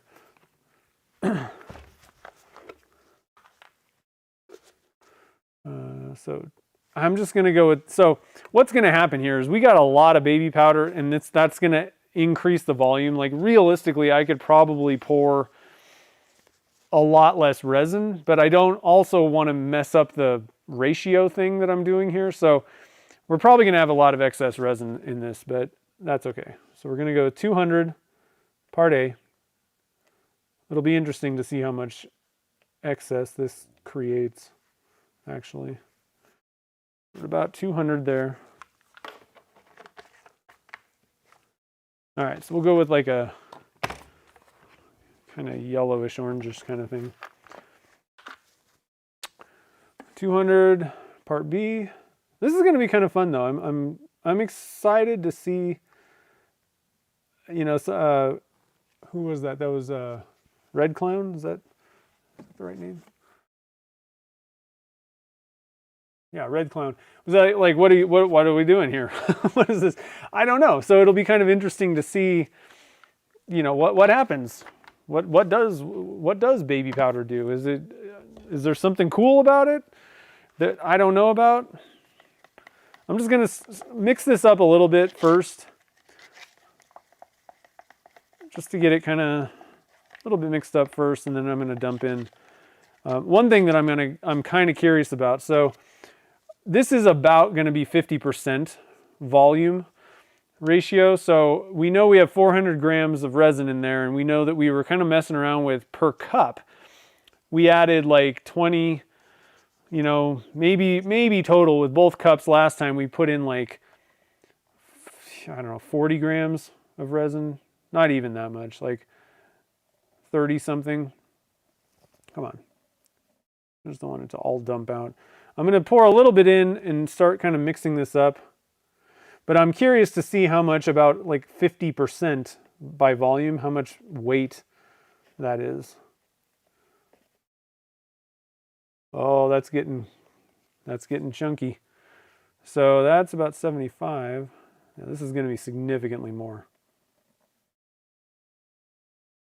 Let's just go for it. I'm just going for it. Smells like baby powder in here. So we've got 220 grams of, so 50% is like, it's almost twice as much weight. So this is going to be a significantly different test. And I have a feeling that this is going to be a lot thicker. So we may not be pouring at the same temperature. But I mean, this looks like concrete or something, plaster.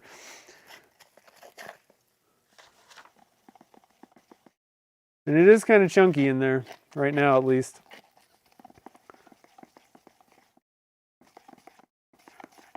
I'm going to give it a good mix. This will be kind of actually interesting. So I don't even know if we need to add white, technically, to get opaque blanks. Now I'm gonna dump this out. I don't know if I mixed that enough, actually, now that I think about it. That's okay. I think we're going to have a lot left over, guys. So 80. Let's just see what happens if I put in some ocean blue in here. 1, 2, 3 drops of ocean blue. I'm going to have to go back and update my notes. So that was about 0.1 grams. So I have a feeling that we don't even need to add white, because let's get this thing fixed. Sorry about that, guys.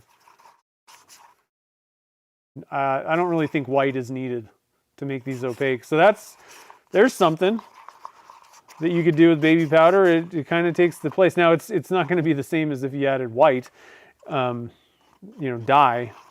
You're going to get weird colors. You could maybe figure out some sort of a system. But now, one thing to note, if I do add white, it's going to change, it's going to alter the color of this stuff. That looks actually really cool. But so I'm going to add like a couple drops of white real quick, and that should probably brighten it up a little bit.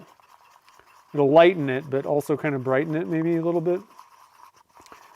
Technically, white desaturates, so it's probably not even going to brighten it, but it'll lighten it up. That's pretty cool. Ocean blue. Let me just stir this up a little bit more. Make sure that we got the A and B mixture stirred. Okay, so 80 grams in here. I think we're going to have like a ton left over, excess. And we're going to go with violet. And again, at this point, we don't need much dye. Like, I'm going to put like 2 drops. That's probably plenty.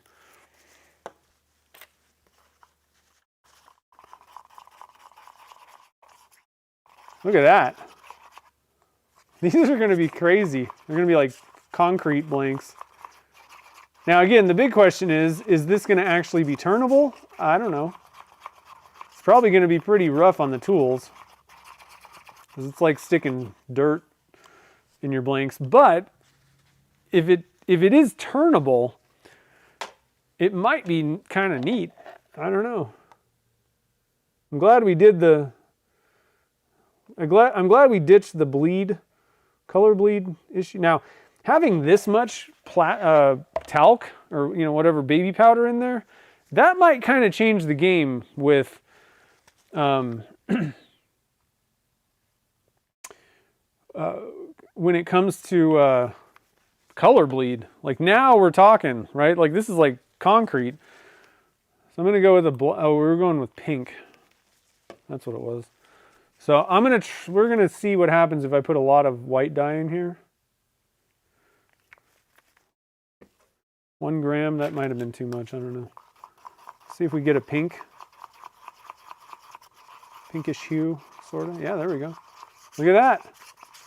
I put about 1.2 grams and then just a couple drops. I should have just put like 1 drop. That's kind of cool looking. What do you think of that? Now, another question is, by doing it this way, obviously these are going to be extremely different blanks than what we usually make, right? This is like just totally different. But I mean, frankly, we may not have to change anything. So let's see. We got ocean blue. What were the other ones? Oh yeah, silver. So black. What was the last color? Gold. So we're going to go with a lot of white. How much can I put in here? So 80 times 2 point. Okay, so we're good. So I'm going to add 2 grams of white. I'm just putting a lot of, like I said, I don't really have, I'm going to put like 1 drop of black in 2 grams of white. And hopefully we'll get kind of a silver. Now it's already kind of gray, so I don't know. We're just playing around.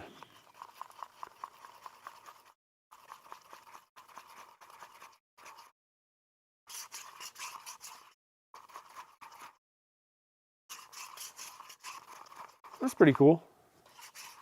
It worked out all right. I probably could have put even less black if I was really going for a light gray. I do have a little bit more room to put a little bit more white dye in there if I want. But I think, I don't know, that's pretty decent. It's kind of concrete-y. Maybe we'll put 0.5 or whatever, 0.4. We're going to kind of the top. So if you add a little bit more white, now the thing is though, you kind of run out of how much. That's about the limit that I want to mess with adding dyes to this.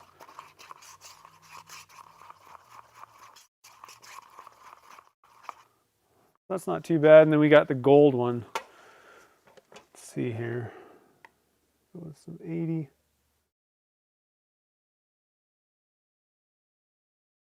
Now, one thing that I just thought of. There's a lot, well, it might work out, but there's a lot of heaviness with the talc compared to the resin, I think, in here. And what we might be getting is, this might not actually be enough resin, technically. Enough, like, volume. We'll have to see how this goes. Like, this may not be, like, technically enough to fill the mold. Oops. There's kind of a gold. What do you think of that?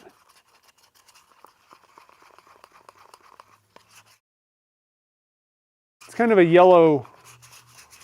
yellow-orange mix that I just put in there. I have one that's kind of a goldish color. That's not bad at all. Now I'm gonna add, let's see here, we're gonna do 1 more color just in case I need to top off stuff. We're gonna go with like we kind of have an aqua. Let's try we don't have like an orange. How about that? We'll go with an orange in this one, and I'm just gonna mix it up.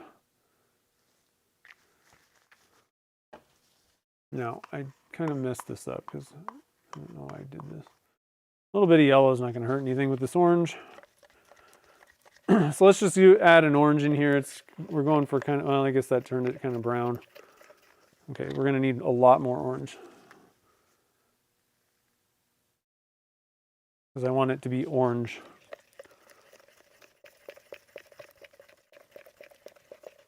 There we go.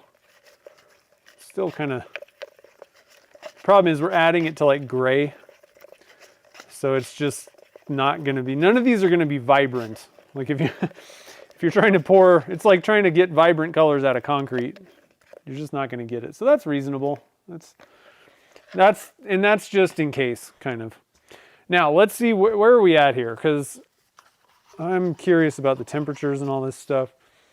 That took quite a while. So we're at 84. Now the talc may significantly stunt like how long it takes to heat up. And frankly, so one of the things that I was saying is we may not have to wait at all.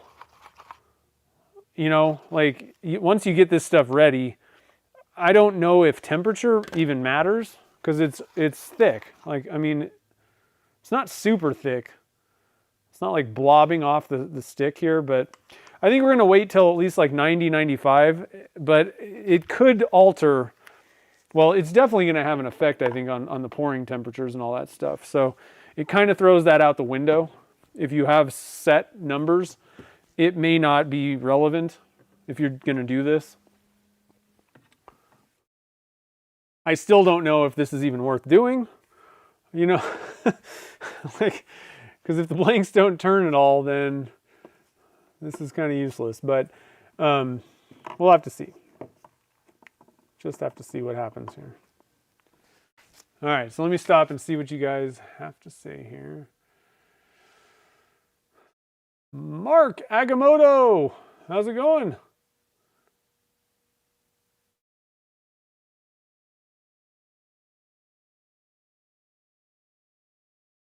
An agricultural, this one or this one? Agriculture.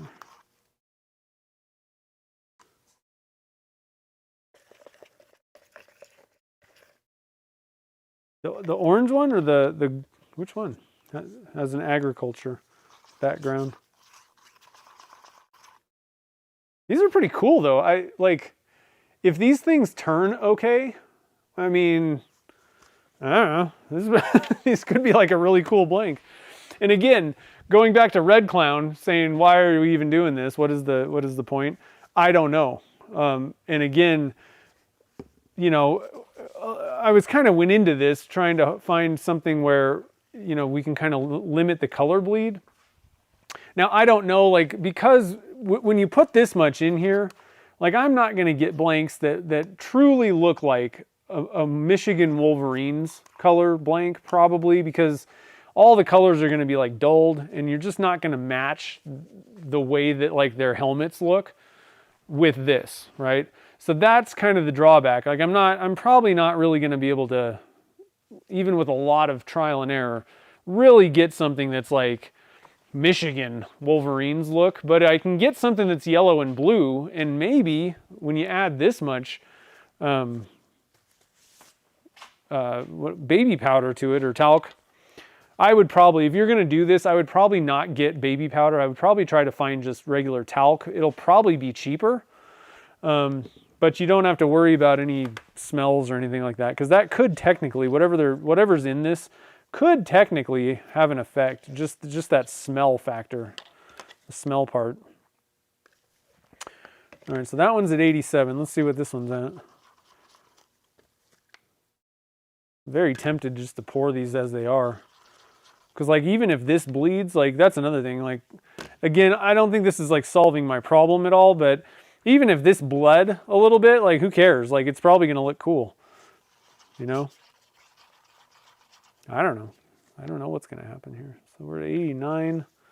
This definitely feels like it's going a lot slower.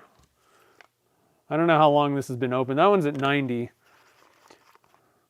I think we could just pour these. You know, does anybody have any problems with that? Oh, bovine digestive problem? Oh, man. Well, that's no fun. Yeah, cornstarch, but that's different than baby powder, isn't it? Like, that's not talc. So you know, looking at this and then just saying I'm going to go get cornstarch, that may not be the same thing. You know, I'm just saying that that's a little bit of a different type of a thing. Yeah, so ingredients in this, it says talc and fragrance. I don't know what the fragrance part, probably not a big deal. I'm not that worried. I would have gone out and bought talc if I thought that it was really going to cause a problem, but it could. My biggest thing is just go buy whatever's cheapest, but under the talc. Now, if you want to just try something new, I mean, I'm not dissuading people from doing something, but cornstarch is a little bit different, so it could change the results. So I'm just going to pour these guys. Like, I don't really think that weighting is going to change anything on these blanks.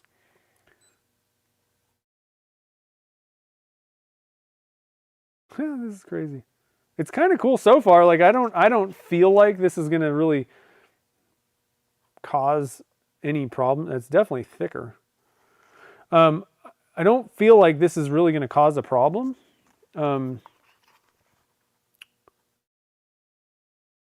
So far, there's nothing indicates like, oh, that, you know, this is really going to fail. I don't know if the blanks may turn like brittle or, you know, something. There may be some issues turning, maybe. But so far with pouring, I don't feel like there's any issues here. So I'm just gonna I'm gonna pour what we got and see how far this goes. Problem is this 80 grams is not gonna all come out of the cups because this stuff that's one thing. You're probably gonna want to go with like more resin than you're used to, because you're going to get more stuck to the edges of the cup. That's what happens when you're using thicker resins. Generally a little harder to get it all out of the cup compared to a thinner resin. This is, look at the tops though. Look at that top stuff. These are going to be pretty cool, I think. Oh man. Yeah, I think we're going to run out. So I'm going to add this orange. I'm going to add the orange. I just wanted to, we're going to put one orange thing.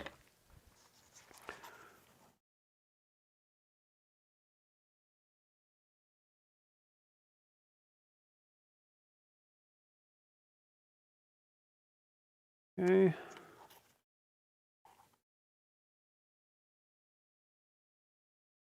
I don't know. We might have been able to do it if I scraped and all that, but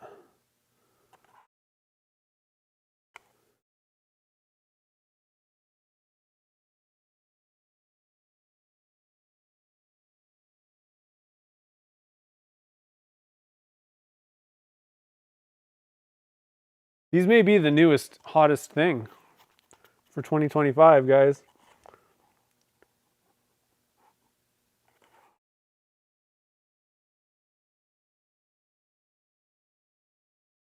All the rage.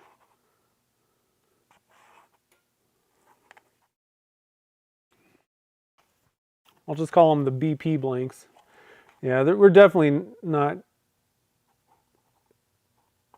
You would need more resin than like the 80 grams, because what's happening is that weight number is not resin, and resin is thinner. So I think that, oh, I've got a little bit more in here. See what we can get. I think that number, that weight number, the 80 grams, is not reflective of like the amount of volume that's in the cup. I mean, it may even be like down to like half, because the talc is so much heavier than the resin. All right, dang it, I'm gonna have to. We did learn one lesson. If these turn out kind of cool, we did get a few that like are pretty much full here. but I don't want to have to add just a ton of orange on the top of some of these. I'm going to try to scrape the heck out of these things.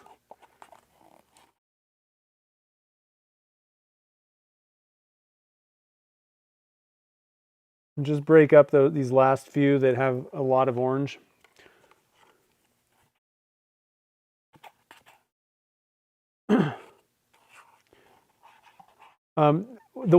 So one thing that does cross my mind that could be problematic is that, you know, putting this much talc in here could possibly cause a curing inhibition of some sort. I don't really feel like that's going to happen, but it could. I don't think that talc really inhibits resin curing in any way, because I do know that talc is something that people use in resin casting. However, just something to think about. It could cause an issue. We still haven't even mixed this yet. I'm just going to have to top that one off. So we got that. Now let's use that the new stir stick. Actually, let's just go with a regular stir stick on this one. See what happens. So we're going with my normal one. Here we go. These definitely thick. So another issue is this might be kind of,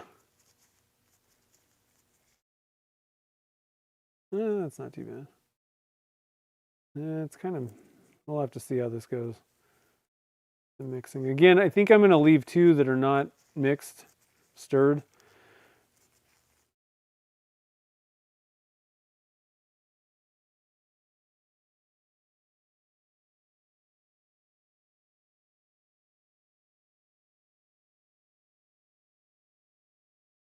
Maybe even three.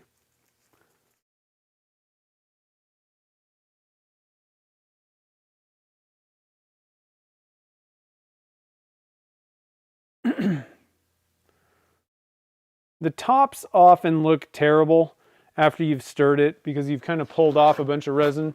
So that's not really indicative of anything. It actually does look really cool, but that doesn't necessarily mean that's what the insides of the blanks are going to look like. Just to kind of let you guys know if you're looking at that going, ugh, because it does look kind of funky. But I think, let's see, where's the other one?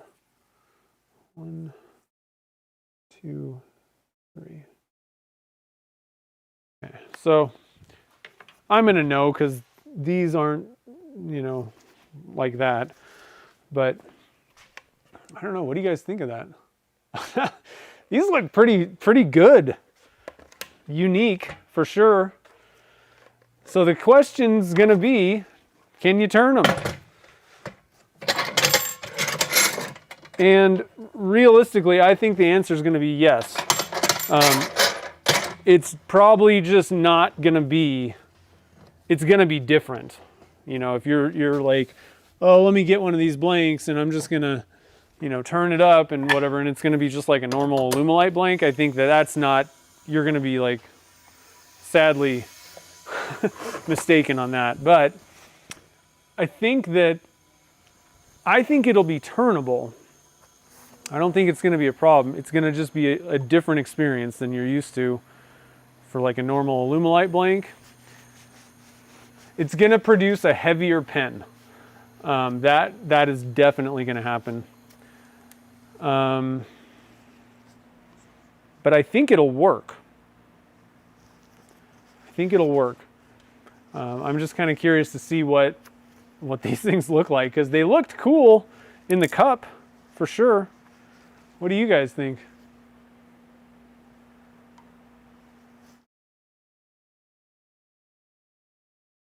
Yeah, they're going to definitely be a little bit more like kind of pastel.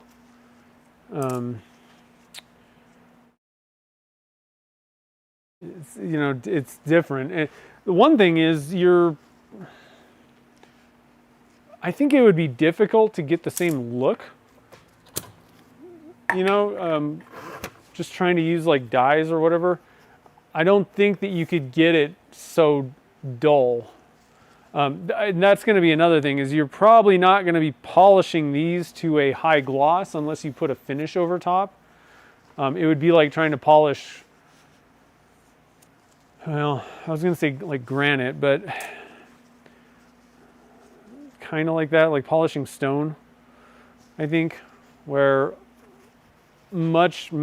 oftentimes you have to put some sort of a sealant on for it to actually work, to get like a kind of a nice glossy, but even with that, it's still not really super glossy, I don't think. Oh. Yeah, so things are sticky at this point. So it seems like it's curing, you know. Kind of curious. My hands all messed up.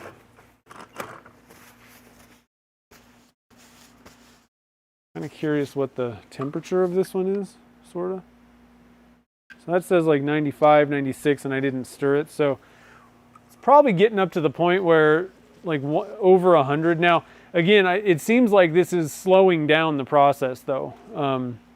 It could result in having to keep your blanks in the pressure pot longer, possibly. I don't know. We'll have to see. These are probably just going to stay in the pressure pot overnight, so I can't tell you, like, I'm not going to pull them out in like 4 hours and see if they fall apart or something like that. They'll get plenty of time. But I don't know. It's kind of interesting to see. Very interested to see if they will turn. You know, or if there's like real problems with the actual turning, cutting, all that kind of stuff, gluing the tubes in. Is there going to be any issue that way? Don't foresee it though. Now, the other thing that I would be a little bit interested in, if you wanted to get the same look, but you didn't really want to have to mix up like, you know, however much, 200 grams of baby powder, because that's going to get a little bit expensive eventually. If you're adding that much baby powder to every batch of blanks, that kind of sucks. Like, that's kind of a waste. So I would imagine that there's some point where obviously just putting 20 grams per 200 grams, like, so like 10, you know, whatever that is, like the 10% number. It was 100. So the first test was significantly different than this second one. But I don't really think that we need to put 200 grams in 400 grams of resin. I think we could probably get away with doing like half of that maybe, or a quarter. I don't know, some number. You're going to get to a point where you're going to get the same look, but you don't need as much of the weight problem, you know, because these are going to be significantly heavier than a normal pen blank. But you won't get that kind of that weight problem with that. And you know, you're not just wasting as much of the resin. This stuff is pretty thick. So if you waited till whatever temperature this is at this point, this would be way too thick to pour. Like, it's just not, like that would be no fun to pour. I would guess that we're probably at around the temperature that we would have needed to be, or that I used on the first batch. So this says about 98, 99. I'm not mixing it up. That kind of changes things a little bit. I don't really want to waste another stir stick or have to clean another one, but it's around like 100 at this point. I think somewhere around 100. So obviously I don't think you could wait till 100. It changes that number. That was one of the things that I thought might happen. Pretty cool though. I'm excited. I think that I think it's gonna be a fun turn next week. I don't know. Now again, I want to reiterate, we've got neighbors moving in. This building has been just us forever, like decades, and they leased up the next unit over. I don't know what that's going to do to things. If they're blasting music or doing something weird like that, I can't stream because YouTube will shut me down basically. Like it'll be a copyright problem if you're playing music, you know, from an artist that's not like royalty free stuff. So I'm just letting you guys know there could be problems. Maybe I'm hoping that they're reasonable. Whoever, I haven't met them yet. Hopefully they're reasonable, and I mean, hopefully they just don't even come in on Saturdays. That'd be even better. But a couple things, we may have to do like different days or times or something like that if that becomes a problem. So I just want to warn you guys. I would say that if I had to switch days, Sunday would probably be the most likely day that we would have to switch to.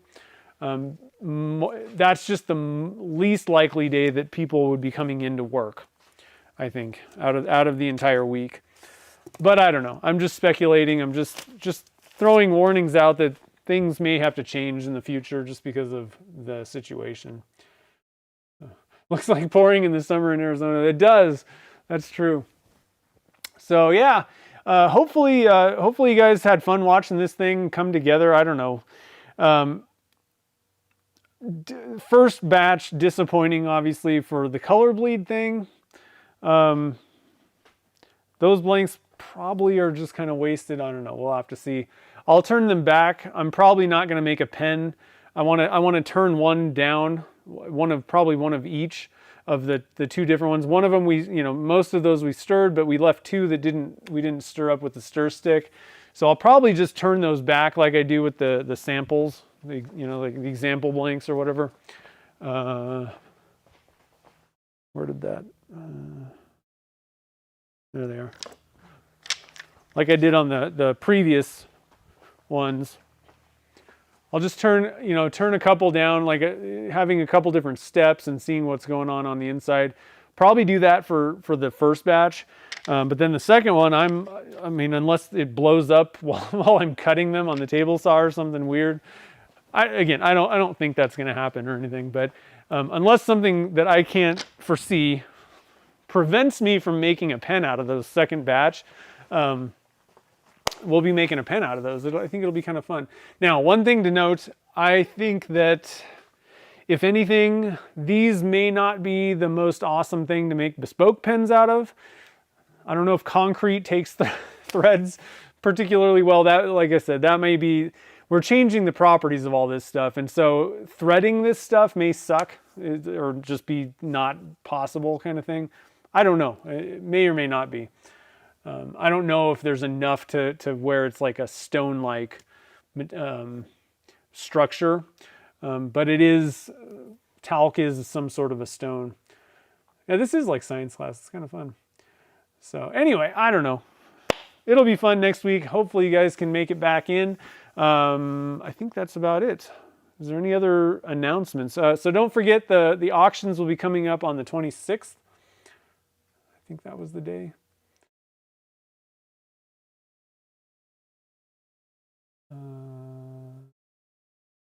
I'm trying to see if I can find.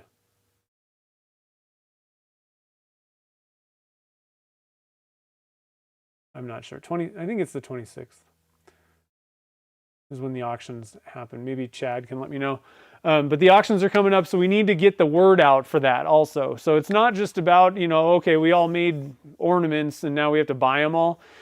Also, we need to tell our friends and family, because the more people we can get in there, the more bids and the more pocketbooks we can get in on the auctions. So I think that the more important thing is actually spreading the word, rather than even just doing the bidding, which obviously I'm going to get in there. I love getting the bids going and trying to snag as many of these things as I can. But definitely please spread the word about the auctions. It's all going to a good cause, St. Jude Children's Hospital. So that'll be coming up pretty soon here. But yeah, so yep, on the 26th. So like I said, spread the word, and I'll probably be posting stuff on Instagram and Facebook and all that kind of stuff. Might even do like a YouTube video just reminding people that it is coming up. But like I said, spread the word to all your friends and family, because this is one of those things. This is the nice thing where it's the bridge between, the hobby thing and like pretty much all your friends and family can get in on these ornament auctions. So it's kind of for everybody. So anyway, big thank you to Turner's Warehouse for doing the ornament challenge again. I can't wait to see, and maybe you can let us know when the live stream is for the winners of each category. I always forget. It's right before that. Maybe the 20th or 22nd, something like that. 24th. I don't know. Whatever day it is. That's always fun too. And there's, even if you don't win your category, there's tons of chances for prizes. They have tons and tons of prizes that they just draw for anybody that did, participated, send in an ornament. So anyway, guys, I hope you have a great rest of the day. Thanks for joining the fun. Big thank you to everybody that super chatted. I appreciate you guys' support. And we'll see how, I guess which ones were, I guess it's these two. We'll see what we get from the results of these baby powder pen blanks. So anyway, guys, thanks for joining the fun today and have a great evening, and I'll see you guys on the next stream.